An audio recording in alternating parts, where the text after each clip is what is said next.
Moi, c'est Chloé Brindo, j'ai 22 ans et je suis étudiante à Sciences Po Grenoble et en même temps apprentie danseuse, on va dire. Là, je candidate pour le statut artiste de haut niveau et du coup, c'est un peu pour ça que je fais cette vidéo aujourd'hui. Je fais du classique surtout et un peu de jazz et après, j'ai aussi testé un peu de contemporain, un peu de walking. Pour ceux qui ne se connaissent pas, c'est surtout des mouvements de bras comme ça. Et après, tous les styles de danse m'intéressent, mais il y en a que je maîtrise pas du tout. Genre le hip-hop, c'est pas du tout mon truc. Est-ce que tu peux nous parler un petit peu de la danse que tu viens de faire, de la chorégraphie? Ouais. Du coup, la chorégraphie que je viens de faire, c'est sur la musique de Grease, You're the One That I Want, et c'est un remix.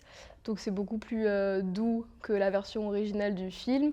Et c'est une chorégraphie que j'ai appris quand j'étais en vacances à Los Angeles. Elle m'a beaucoup plu et j'ai eu envie de la filmer parce que j'avais pas de film de moi faisant la choré et du coup j'ai décidé de la filmer pour avoir un rendu un peu sympa en faisant en même temps un petit clin d'œil au film avec la musique originale. Pourquoi est-ce que tu postules aujourd'hui?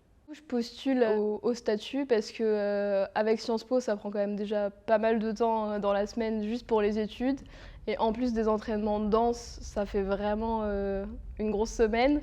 Et après, ça permet d'avoir certains aménagements, des allègements d'emploi du temps ou des accès aux salles plus facilement ou gratuitement. Du coup, ça me permettrait d'allier les deux au mieux et que je sois pas embêtée entre choisir d'aller à l'entraînement ou faire les cours, genre aller à un contrôle ou réviser ou faire la danse. Et du coup, ça me permettrait que ce soit plus facile. Et puis en même temps, ça ouvre un peu des portes aussi. On peut avoir des bourses, on peut avoir des opportunités qui se présentent grâce au statut. Donc voilà.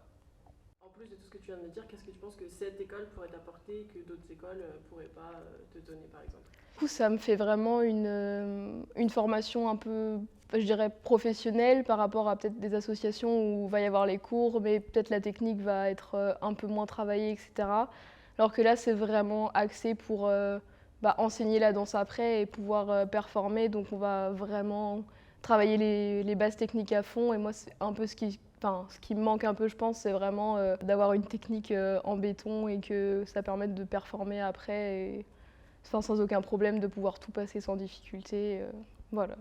Et à l'inverse, qu'est-ce que toi tu penses pouvoir apporter? La danse, c'est très scolaire, je pense, comme milieu, et les écoles, c'est très carré. Genre, faut rentrer à tel âge, passer tel âge, on peut plus, etc. Et du coup, je pense que je peux apporter un peu de style différent, vu que j'ai pas fait que du classique, j'ai pas fait que du jazz. J'étais à Montréal, j'étais à Los Angeles, du coup, j'ai vu un peu différents styles de danse. J'ai travaillé avec différents profs, j'ai vraiment fait beaucoup d'écoles, donc du coup, je pense que j'ai un peu plein de méthodes de travail et du coup, différentes on va dire, qualités artistiques, etc.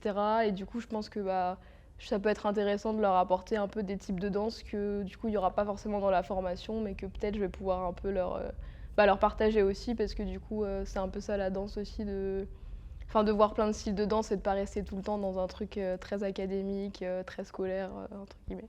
Qu'est-ce que ça représente pour toi la danse? Alors, très grande question.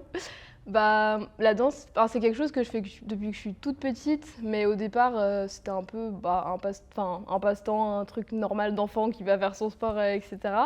Et après, je me suis rendu compte que ça me plaisait vraiment. Genre, si j'allais pas danser ou que j'allais pas à l'entraînement, je me sentais mal, on va dire. Genre, je voulais vraiment y aller, etc.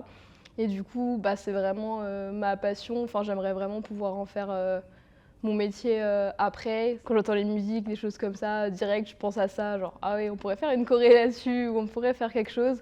Et du coup, c'est vraiment un truc qui me passionne vraiment, genre autant regarder que en faire moi-même, même partager, apprendre, on va dire un peu tous les aspects de la danse, c'est vraiment quelque chose que j'aime faire. Et du coup, c'est pour ça aussi que je demande le statut et tout ça, c'est parce que je veux vraiment pas arrêter et que ça me rendrait très triste, je pense, si je pouvais plus danser ou si je devais arrêter.